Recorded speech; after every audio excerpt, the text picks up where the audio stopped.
Hello guys, നമ്മുടെ ഇന്നത്തെ പരിപാടി നമുക്ക് ചെറിയാൻ സാറ് എന്നെ വിളിച്ചിട്ടുണ്ട്. ചെറിയാൻ സാറെന്ന് പറഞ്ഞാൽ എനിക്ക് ആദ്യമായിട്ട് ജോലി തന്ന ഒരാളാണ്. അപ്പം സാറിൻ്റെ മോടെ കല്യാണമാണ്. സാറിൻ്റെ വണ്ടി ഒരു 2-3 ദിവസത്തേന് ഓടിക്കാനായിട്ട് വിളിച്ചിട്ടുണ്ട്. അപ്പം നമ്മൾ അതിനുവേണ്ടി പോവുകയാണ് ഗൈസ്. ബൈക്കൊക്കെ എടുത്ത് ഇങ്ങനെ കാഴ്ചകളൊക്കെ കണ്ട് പൊയ്ക്കൊണ്ടിരിക്കുന്നതിൻ്റെ ഇടയ്ക്ക് ഇവിടുന്ന് ഒരു നിലവിളി ശബ്ദം കേൾക്കുന്നുണ്ടായിരുന്നു. എനിക്ക് വല്ലതും തായോ എന്ന് നോക്കിയപ്പോൾ ടാങ്കിൽ നിന്നായിരുന്നു. പിന്നെ ആകെയുള്ള 500 രൂപ എടുത്ത് പെട്രോൾ അടിച്ചു ഗൈസ്. അങ്ങനെ പെട്രോൾ അടിയൊക്കെ കഴിഞ്ഞ് നേരെ സാറിൻ്റെ വീട്ടിൽ ചെന്നപ്പം സെലൂറി മോനെയാണ് ഇന്ന് ഞാൻ കൊണ്ട് നടക്കേണ്ടത്. സാറ് പറഞ്ഞ് താക്കോലൊക്കെ എടുത്ത് തന്നു. പോകുന്നതിന് മുമ്പായിട്ട് ഹോണ്ട സിറ്റി സാറിൻ്റെ മോക്ക് പോകാനായിട്ട് പോളിഷൊക്കെ ചെയ്തിട്ടേക്കുമായിരുന്നു. അത് ആ ഷെഡിലൊന്ന് കയറ്റി ഇടണമെന്ന് പറഞ്ഞു. അങ്ങനെ സിറ്റി മോനെ കയറ്റി നമ്മൾ ആ ഷെഡിലിട്ടതിന് ശേഷം നമുക്ക് ഇന്നത്തെ ഓട്ടം തിരുവല്ലയിലോട്ടായിരുന്നു. തിരുവല്ലയിലോട്ട് വന്ന് അവരെ ഞാൻ ഷോപ്പിങ്ങിന് വിട്ടതിന് ശേഷം അവരെന്നെ വിളിക്കാമെന്ന് പറഞ്ഞു.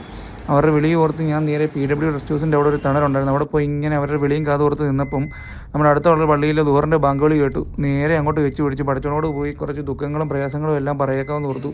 അങ്ങനെ മുത്തൂറുള്ള പള്ളിയിൽ കയറി ദുഹർ നിസ്കരിച്ചു. നിസ്കാരമൊക്കെ കഴിഞ്ഞ് നേരെ റോഡിലോട്ട് ഇറങ്ങിയപ്പോൾ ആണ്ട്രാ ഒടുക്കത്തെ ബ്ലോക്ക് സ്ട്രേറ്റ് സിഗ്നൽ വീണ് കിടപ്പുണ്ട്. നോക്കിയപ്പോൾ എന്താ സ്ട്രേറ്റ് സിഗ്നൽ കിടപ്പുണ്ട്. റൈറ്റിലോട്ട് പോകാനുള്ള വണ്ടികൾ നേരെ മുന്നിൽ ജാമായിട്ട് കിടക്കുകയാണ്. നമ്മുടെ നാട്ടിലെ നിയമം അടിപൊളി ആയതുകൊണ്ട് ഏതായാലും ഒരു 5 മിനിറ്റ് ആ ബ്ലോക്കിൽ കിടക്കേണ്ടി വന്നു. പിന്നെ ബ്ലോക്കൊക്കെ മാറി നേരെ പോയി അവിടെ മുമ്പത്തെ സ്ഥലത്ത് തന്നെ വണ്ടിക്കകത്ത് ഇങ്ങനെ ഫോണും കളിച്ചുകൊണ്ടിരുന്നു. കുറച്ച് നേരം കഴിഞ്ഞപ്പോൾ ചേച്ചി വിളിച്ചിട്ട് പറഞ്ഞു കുറച്ചുകൂടെ താമസിക്കുമെന്ന് പറഞ്ഞു. അങ്ങനെ ഇരുന്ന് 4 മണിയായപ്പോൾ അവർ വിളിച്ചു. അങ്ങനെ അവരെയും കയറ്റി ഞാൻ നേരെ ചെങ്ങന്നൂർ കൊണ്ടിറക്കി.